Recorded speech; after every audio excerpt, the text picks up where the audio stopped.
Hello everybody, Jetpack here. Today we are back again in Minecraft, and today we're doing a tutorial. I don't really have much of an intro, so let's just go ahead and get started. Let's just fly ourselves over here, and yeah, today I'm just gonna be showing off some cool contraptions I made and how to build them. Most of them are pretty cost effective, except that one. That one's annoying, but this one. You're going to need a bit of quartz for this one, but this is an elytra launcher. It's pretty simple. Here, I want to show you guys how to make it too. So, essentially, there is a sticky piston right here in the ground. Cover that back up. Put a stone button next to it.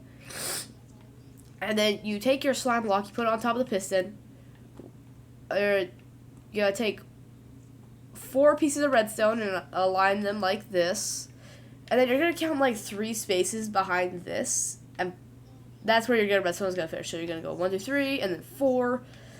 And now you're just going to take your observers and you're going to stack them all on top of each other so they're all facing down. So their faces, they're all, let me see if I can it's kind of awkward, but yeah, they're all facing, they're face down. Then you're just going to put 2 pieces of redstone up here, which is on top of another sticky piston with another slime block.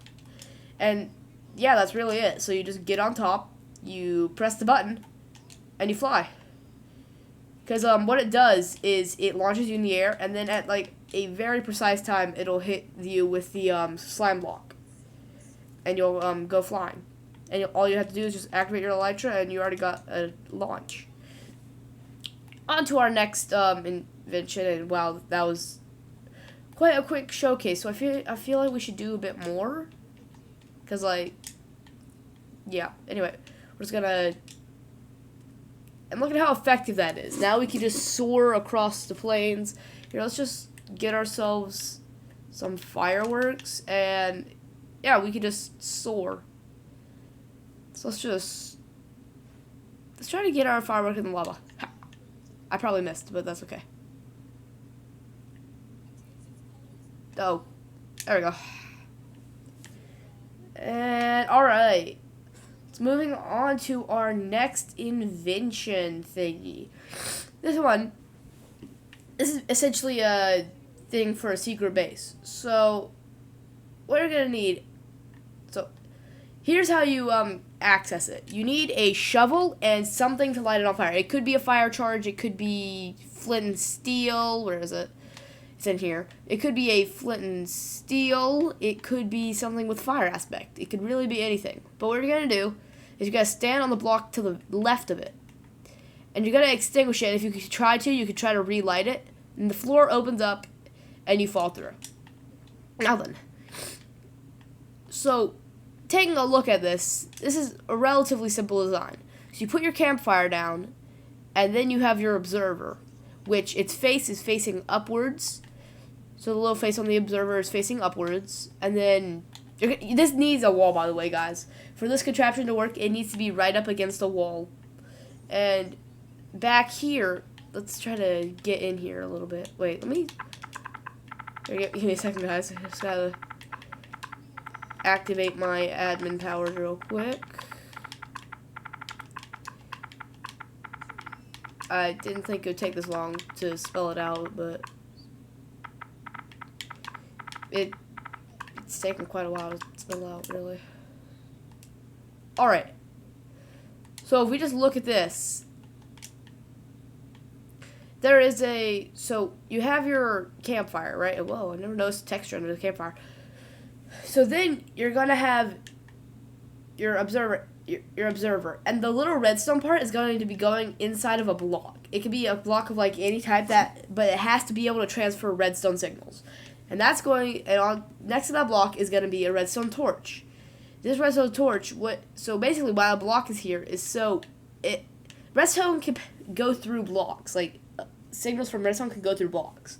So essentially, it'll go through the block, activate the redstone torch, which deactivates it, turning these pieces of redstone off. So you're going to need to put redstone here, here, and here, which turns them off.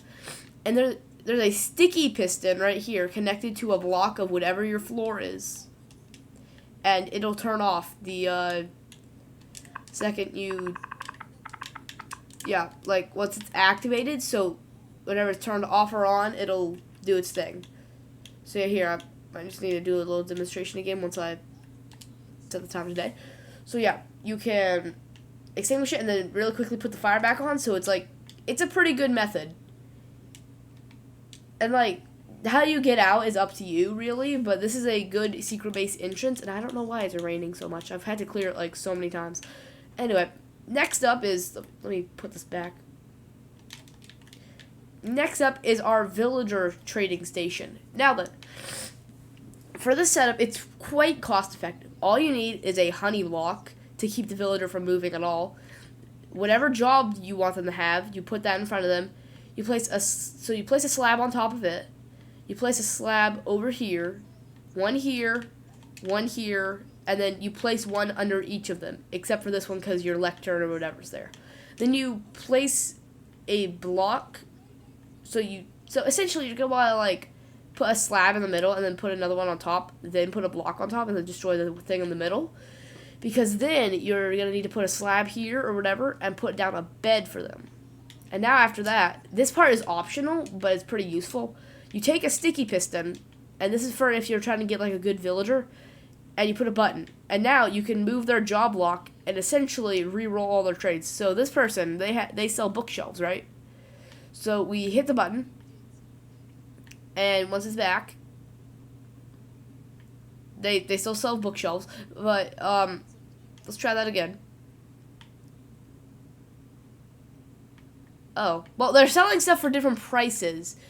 I think we just keep rolling a bunch of bad trades. But I have used this method before to actually get mending villagers. Yeah, see, the trades are changing, just not on the top for some reason. Sorry, guys. So, struggling with the cough. Now, this is a cool invention right here. I spent like an hour on it. So, essentially, it's a industrial pipe that does not use mods. So, there's nothing in this chest, but then I press this button, and we wait for it. It goes pretty fast, so it's hard to see, but now we check the chest, and there's a netherite ingot in there. That's because I had put a netherite ingot in this, which spits it out. Now then, we're going to go to spectator, because it's going to be easier to check everything out. First, we have this chest, obviously. We need the chest. But inside here is a hopper that is facing towards the chest. And how you can know it's facing towards the chest is when there's this little thing attached to the chest. Now you're going to want to probably move the trapdoors to be able to see it. But anyway. Oh yeah, the trapdoors. So here's the way you need to arrange them. I forgot I can't go and grab my stuff. So let me go back up here. So this is how you need to arrange it. So you need to do this. And that way, when you close them up, there is still a full block that can be used to place things in the middle. And now, this is the way you need to do it for... Oh, wait, is that the wrong... Right, yeah. This is how you need to do it for the first one, so you can put the hopper in there. But then for the second part of the top, what you're going to need to do... Oh, yeah, you're going to need to crouch while you place all of them. Because otherwise, it'll just open and close the trapdoors a ton of times. And I missed somehow. We'll do that, and we'll do that, but then what we can do is we can do that, and boom. Now we can close it up, and now, would you look at that? It's a little pipe system. Now, let's just destroy this. Now, what you're going to want to do is, essentially, this needs to be, well, it can be really any height you want it to be. It just depends on what size your room is. But for me, this is 1, 2, 3, 4, 5, 6, 7, 8 blocks tall. Including the roof, that'd be 9 blocks tall. So essentially, you just do that trapdoor pattern over and over, and you put a water source block at the top. So I didn't put it at the very top, I put it at this block. Because if you put it at the very top, it might get a little awkward with this flow of water. And you're going to also want to leave this one open. Because this, to place it right, so here, let me reopen this. So if you close that, you see they line up, but there's a block gap. It will not you'll know you've done it right if a block cannot be placed right here. So if you cannot place a block like right in this gap, then you've done it right. And you just need to keep repositioning it until you can get it right. But it's actually like pretty important. And yeah, that is actually quite an important part. You need to have it open because this gap will send blocks down to the ground if it's not covered. Now, you just go however really many blocks you want. The most is probably going to be 8, but if you do feel like making it into a diagonal pattern, you probably could make it into more. Or if you just keep recreating this structure over and over to go up and higher, then you could probably do it. But for me, this one is 1, 2, 3, 4, 5, 6, 7 blocks long, because now it reaches over here nicely. So you're going to want to enclose it the same way. You got to like do the whole same kind of pattern again. Except here, let me go back into creative. You grab these, and this is the pattern you're going to be doing in the air, alright guys? So it's going to be like this, and then you're going to have this on the sides. This is what it should look like in the air before you close everything up. And I don't, you don't close the middle part up. And now all you got to do is just there, and I think, yeah, there. And that should, you know, allow for water to pass through and whatnot. Let's just break that. I don't know why it's like raining and stuff again, but it's pretty annoying. Let me clear all the weather and then I'll kill it. There we go. That's better. And yeah. Now for the redstone bit. You're gonna want to go like 2-ish blocks apart. So you're gonna want to like go that and then that. And then you're gonna build up. This can be any block you want. I just chose basalt because that was what was closest to my cursor in the inventory.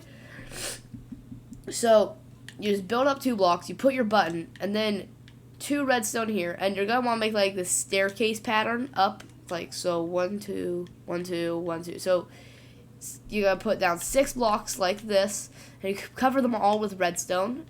Then you go out another 2 blocks, covering it all with redstone. And then you put down a repeater, because you make this turn right here. So you gotta put down a repeater so it can boost the signal back. Then you go out another 2 blocks, place redstone, and then you go up 2 blocks. Or no, you go up 1 block by placing these 2 blocks. You know, you don't actually need these here, but you need them when you're building it. But after you've done building it, you don't actually need that part. But then you go up, place these redstones, and then you place down, I put down a dropper, but you can use a dispenser. I use a dropper because then you can also move things like potions and arrows instead of like them just getting thrown by the dispenser. And you're going to want to put your water source block on top of the dropper or dispenser. Not like inside a trapdoor, but like you got to place it on the dropper. Anyway, guys, that's where I'm going to wrap it up for today. Please like, subscribe, comment, and share for more good tutorials like this, or possibly good. I don't know. They might be good. Anyway, I'm going to clear all items again. With that, I guess I'll catch you guys later. Goodbye.